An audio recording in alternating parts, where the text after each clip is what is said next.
first of all, your reaction to the League Cup draw, obviously, against Tottenham? Interesting game, but I think every draw would have been interesting because I don't know if it's always the situation in England, but 4 top teams still in the draw, so there was not an easy one. And now with Tottenham, especially with us playing them Sunday, and then I think quite in half of January we played them again. So yeah, interesting draw. Interesting as well because of Tottenham style of play. They tend to seem to go for it and never really put the brakes on. Yeah. You really, I really have to give them credits because if I look at Tottenham, and I come from Holland, but I did watch a lot of Match of the Day, and I think about Ginola, Paul Gascoigne, Glenn Hoddle, and Reece and Modric. For me, Rafael van der Vaart, Gareth Bale.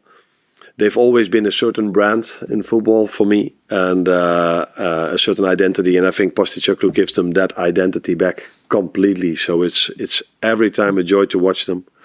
And sometimes results once in a while go against them. But I think they were one of the teams that beat City, like us. Not all of them beat them in the manner like we did and Tottenham did, because it was completely deserved in these 2 situations. Dominated the whole game. We and Tottenham. So great work that Ange is doing over there, and I hope this has been seen a bit more. And I also hope that he wins a trophy, not the League Cup, but I'm completely a fan of his team for the Europa League, because people always talk about trophies.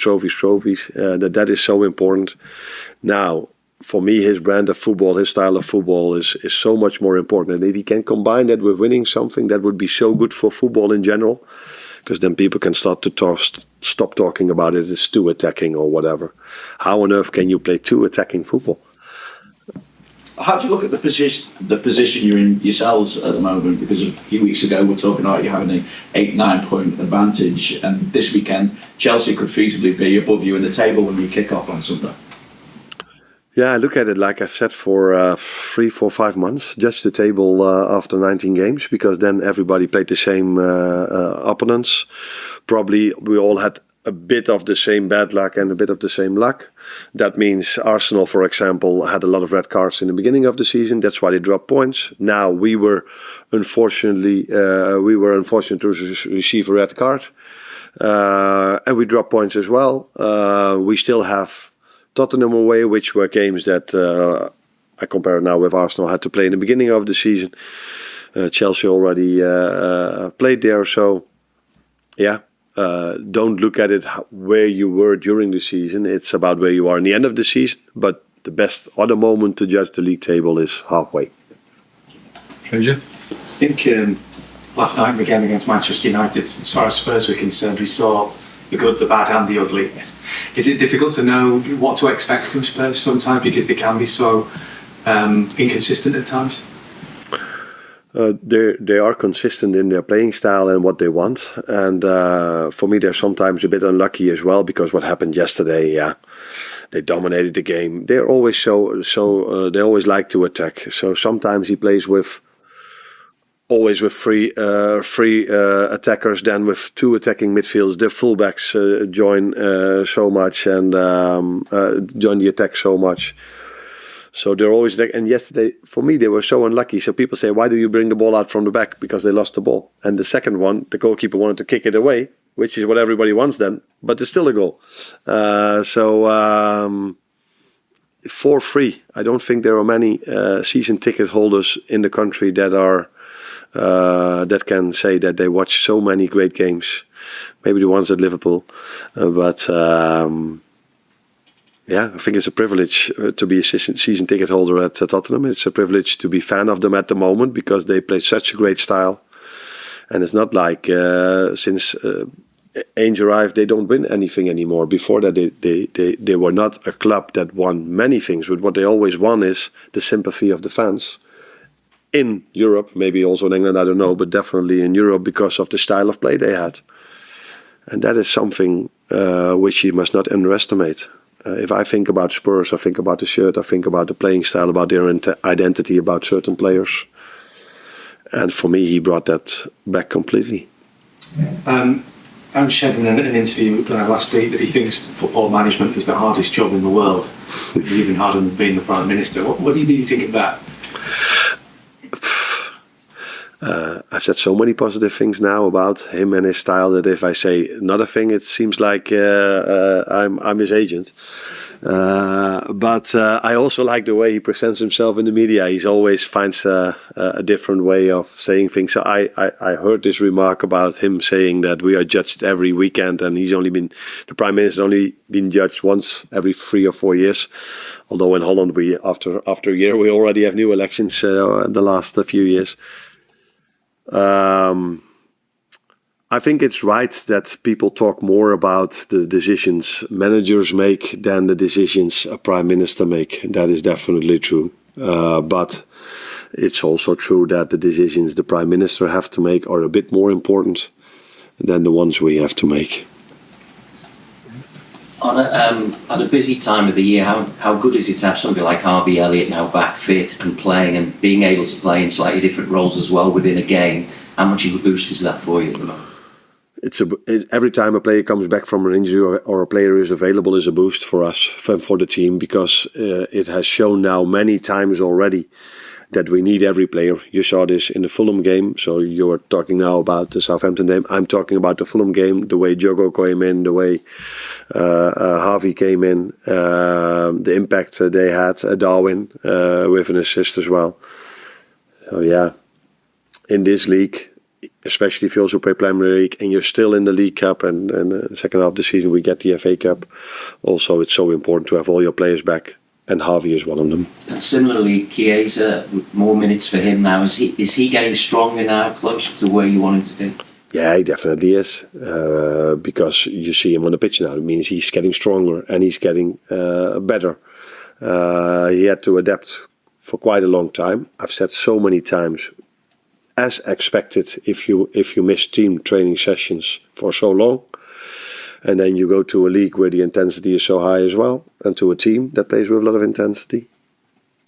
But he is getting stronger, but he's also facing a lot of competition in the right wing position. And you've got some young players as well, like McConnell and Tyler Morton, who again are going to, at this time of the year when you're playing a lot of games, could be very useful for you. Yeah. I think that's what made our game against Southampton for this club special, because we've seen that most of the clubs that were in the quarterfinal played with their starters. Only a few played with players that don't always play. Now, if you then look at United, that was a team that didn't play their starters. There were still players that were in the team that cost them 100 million. With us, if we don't play the starters, you see academy players either on the bench or playing or coming in, and that is what makes this club, I think, special. That there's always room for academy players, and that's not this season. That has been at this club for so long that if at this club we miss a few players, we take a look at our academy, and that's what is part of our identity, you could say. It feels like your in-game management has really stood out in recent weeks. Obviously, a lot to do with situations you find yourself in matches, but are you asking different things, new things from your players at the moment now that you've been here a while and they're used to your overall methods? I don't think new things. I think it's constantly getting them aware of the same things and coming back to this every time. So sometimes you have a lot of attention for our attacking play, final third play or build up, and then you feel like we have to work on our defense again, and then after 3 or 4 weeks you feel like now it's time to talk about build up or a final third again. So it's just getting the message across as much as we can, because it's normal, not only with the football players but with my children as well. If you don't tell them a few things regularly enough, they tend to forget these things, so that's why this constant repetition is so important for a team. So I don't think we do a lot of new things. Maybe small details once, because football changes, so you have to adapt wherever you can and introduce new things. But the main message has always been the same, and it's about repetition. And perhaps how does the team's overall fitness kind of play into that at a time when the schedule is so grueling? You're getting so much out of players often in extremely demanding situations, say whether it's down to 10 men or different circumstances in addition to anything like that. And the question is? Just kind of whether the nick that the team is in at the moment is allowing you to get so much out of them at such a difficult time. Yeah, but I think that has been like this for all the months that we've worked together. We've put a lot of effort in pre-season, although many of them were not there. We also made the choice to give them, in my opinion, quite a lot of days off. Maybe that's not the opinion of the players, but they had quite a lot of days off. And I still feel that we find the benefits of that at this moment, because I know in Holland some clubs only gave them 7 or 8 days off, and a few of these players got injured or as they say themselves, are very tired at the moment. Good thing for them as they have a winter break now. But so I think we and again I have to make compliments for the performance staff, because I fully trust them on that part, have managed that really well till now.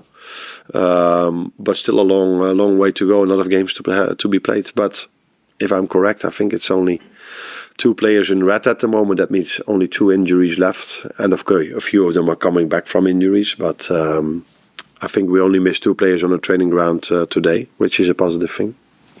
Carl? In an interview this week, Trent spoke about wanting to build a legacy.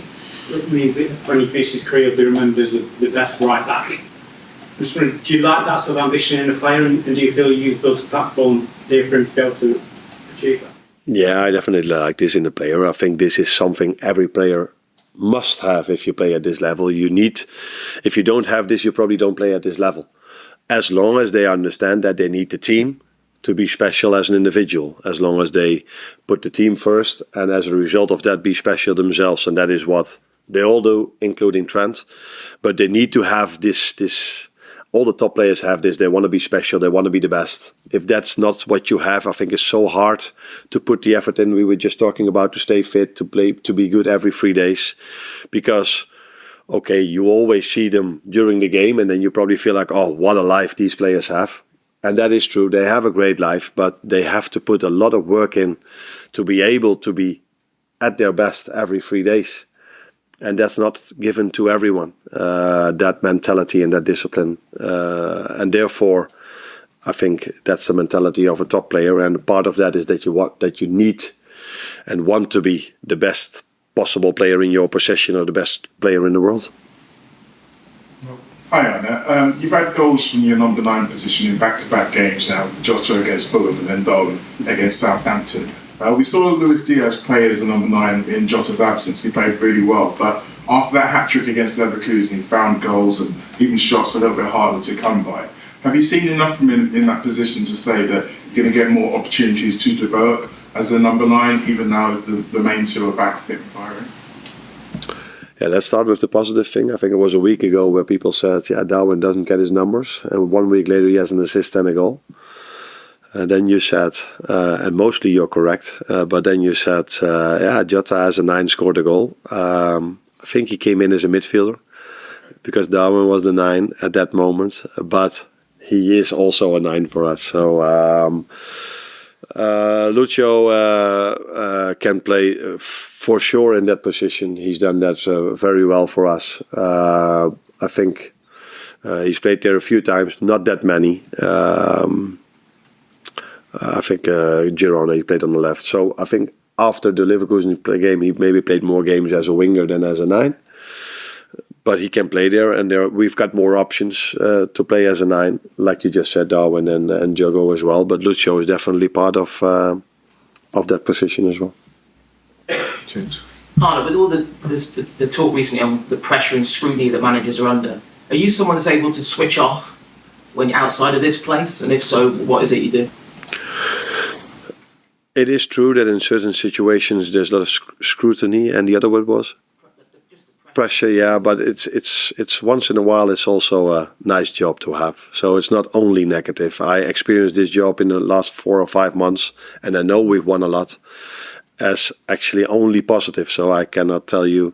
Of course, there's pressure, but I haven't felt scrutiny. Maybe there was some scrutiny after the which was the one, Nottingham Forest game.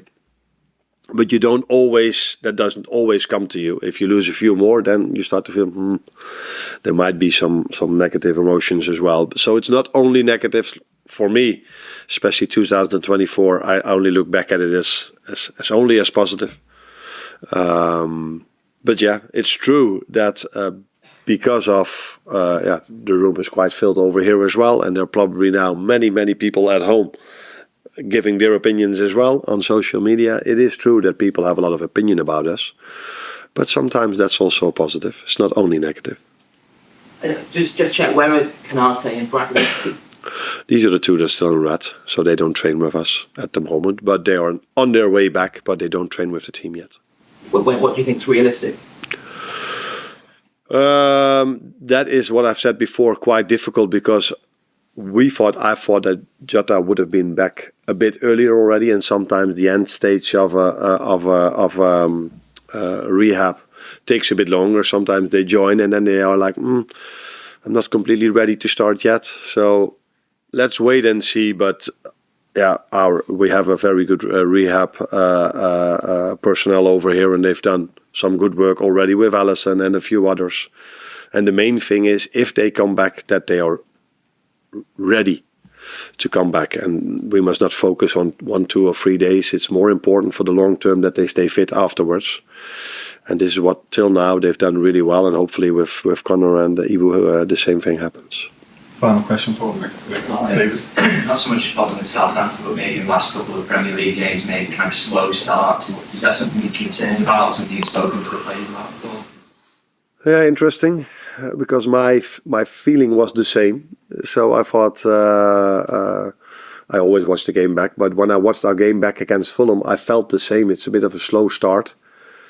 It doesn't help that many of our home games, one of our players gets a knock, and there's a treatment for 1.5 minutes, and then there's a rule in this country that the player then has to be out for half a minute or 45 seconds. I don't know exactly how long it is. That doesn't help to build the momentum, because against City and against Madrid, I think we had quite a good start. But when I didn't look back at the Fulham game, first 10 minutes were really good. We were 2 or 3 times threatening them. Unfortunately for us, the linesman 2 times raised his flag. That wasn't offside. Talking about momentum, it's not a big thing, but it doesn't help to create momentum. We had a shot from Curtis Jones where we picked the ball where we should have had a corner, which the referee gave a goal kick. So I think we started quite well. But if you simply look at goals, we didn't score in the first 10 minutes, and we conceded 1, and we took a red card after 15 minutes. But which is difficult because there are vital moments in the first 15 minutes. But if I look at the other 14 minutes, I liked what I saw. There was intensity. We were on top of them. We were trying to come in their 18-yard box. But for the reasons I just gave, the momentum was not the same as it was against City or Real. But what we did was the same. Let's put it that way. Cheers. You're welcome. Yeah.